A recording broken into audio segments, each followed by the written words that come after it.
Hey guys, welcome back to the channel. Thank you for being here. This is Andrew coming to you from beautiful Costa Rica, and today's topic is going to be triggers and how to protect yourself from being triggered.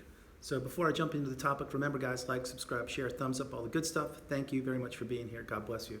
So here we go. You've now blocked the narcissist on social media, on your cell phone, phones, email, which is a big one that you should be doing. Every way possible, you've blocked the narcissist. And if you didn't, I strongly suggest you do so. The sooner you do so, the more able you are to empower yourself, take control over the narrative and your life. It's the best way. It's difficult, but it's the best way to move forward. It really is, because we don't want the narcissist in our life, and we don't want them knowing anything about us. We've moved forward. So that's where we are. But what you're going to find is you did your due diligence. You blocked them. You're educating yourself. You're growing. You're learning. You're thriving. Everything's going in the right direction. And what you're going to find is you're still going to have triggers. Things will still give you anxiety and still make you freeze. Like, oh my God, like things like that. And you can't predict when or where or how these will happen. But what you can do is you can continue to build your boundaries as high as possible and protect yourself. One way to do this is, because you've already blocked everybody, blocked the narcissist, remember this one. This is very important, and few people do it. Tell your family members, your friends, your trusted ones, the people that you trust, that you don't want to know anything about the narcissist. You don't need to have people reporting back to you. Meaning exactly what I'm saying. Like, let's pretend it's a friend and the friend bumped into the narcissist and then they told you what's going on. An example would be, oh, I bumped into so-and-so, the narcissist, and they're not looking that good these days, and you know, they're doing this. You don't need to hear about that. Now, in the back of your mind, you may be saying, well, Andrew, I kind of want to hear about that. You really don't. You know why? Because if you actually think that you want to continue to get updates on the narcissist, their whereabouts, their situation, who their current supply is, all these kind of things, the only person you're hurting is yourself. Yes, yourself. And you may say, why, Andrew? I'll tell you exactly why. Why is because why do you care about what the narcissist is doing? They've moved on. They certainly don't care about you. They never did in the relationship, and they definitely don't now. So if you're keeping tabs on them, or if you're continuing to get updated reports, even if it's like once a month or something, it's not healthy, guys. It's not. You should cut them out of your lives entirely, move forward, turn the page, and don't look back. That's what I do. And I'm telling you right now, it depends on where you are in the healing process, but it's strongly suggested. And I don't think many people talk about this, but it's not just blocking them on social media. It's literally, if your family, friends, acquaintances, if they're still in contact with the narcissist, or if they see them in some capacity, please ask them that you don't need to hear about it. You don't want to hear about it. I can give you a real life example that happened to me this morning. Personally, I'm not on Facebook for my own reasons with the narcissist. But the thing is, I got somebody told me, hey, you know, something, they mentioned the word. And for me, Facebook is a trigger. I don't like it. I don't like anything about it. So I told that person politely, please don't relay this information to me. I don't want to hear the word Facebook, and I don't want any information on anybody. And that's an example, and that's why I'm shooting this video.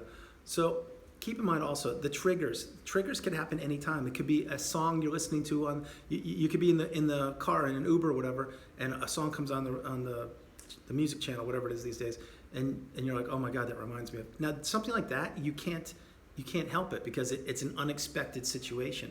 Or let's say you go to the store and you bump into the narcissist. Totally different. I get it.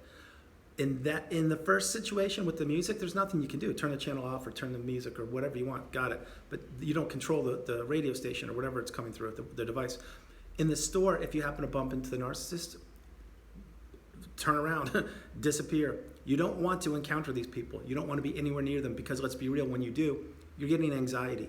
You're not yourself. You're having, that's what you're like. And you're having a whole litany of emotions going through you. It's not healthy. It's not good. So I'm suggesting the store example, maybe don't go to that store. Maybe go to a different store. Change your whole routine. Don't go to places where you used to frequent with the narcissist. That's what you need to do. So the triggers that happen there are many that can happen unexpectedly. Many are just by chance, but you can avoid a lot of these guys if you really think about it. Blocking the narcissist every way possible. Tell your trusted family members and loved ones that you don't want updates. Don't frequent the same places you used to go with them. Also, don't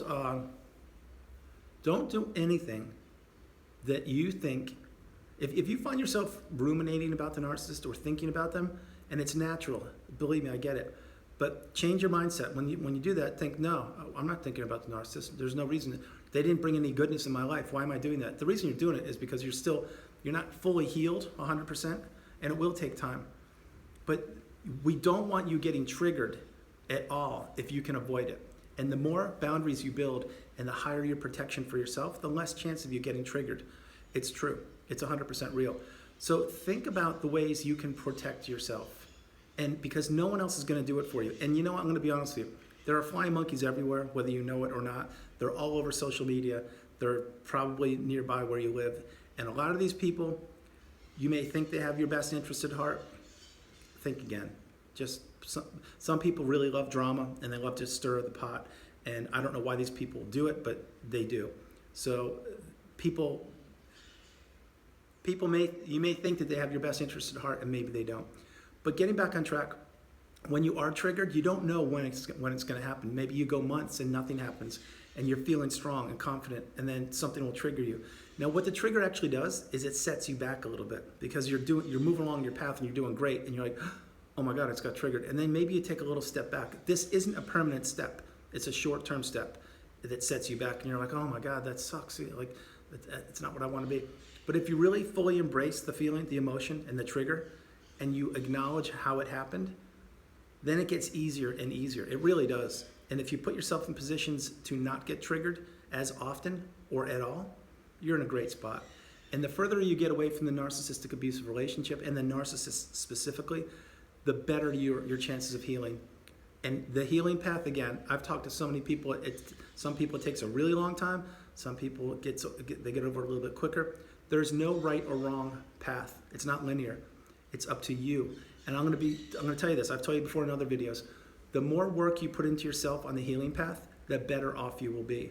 Say that again. Play that video again. The part.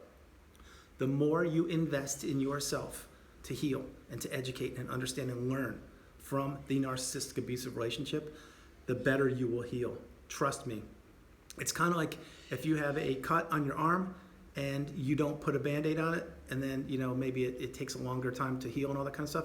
But if you put a Band-Aid on it and then you change the Band-Aid and wash it and all that you're going to heal properly. It takes time. It takes a lot of time.